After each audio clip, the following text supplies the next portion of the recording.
What's the meaning of autodidactic?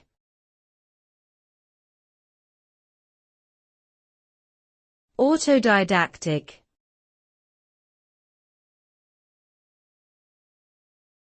Autodidactic.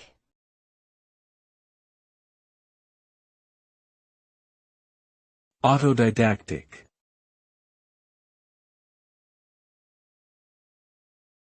Autodidactic.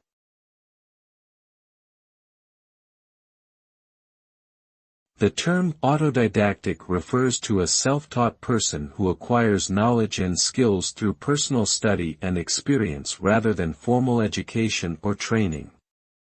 Autodidacts take responsibility for their own learning, seeking out information from a variety of sources to expand their understanding and expertise.